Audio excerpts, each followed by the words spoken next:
नवी मुंबईमध्ये कारमधल्या लटकलेल्या हाताचं सत्य आता समोर आले। रीलसाठी व्हिडिओ बनवल्याचं पोलीस तपासात उघड झाले।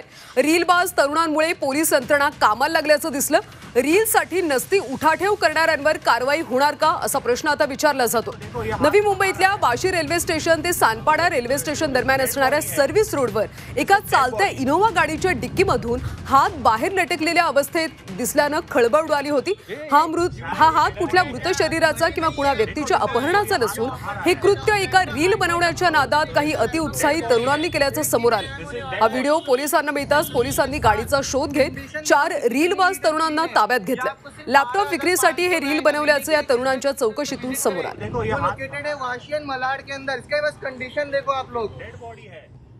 दिस इज डेड बॉडी। कांटेक्ट करो। मैं तो लैपटॉप बेचता हूँ और लैपटॉप खरीदना है तो हमारे शॉप में आओ, अशा प्रकारचं एक रील्स त्यांनी बनवलं होतं। आणि त्यांचं खरोखरच हावरे फॅन्टसीमध्ये लॅपटॉप्स आणि त्याचं दुरुस्ती आणि विक्रीचं शॉप आहे।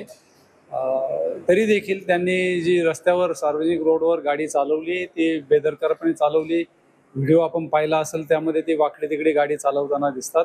त्यामुळं त्या चालकावर मोटार व्हेकल्स ॲक्ट 184 नुसार कारवाई केलेली आहे आणि त्यांना समज देऊन सोडलेलं आहे।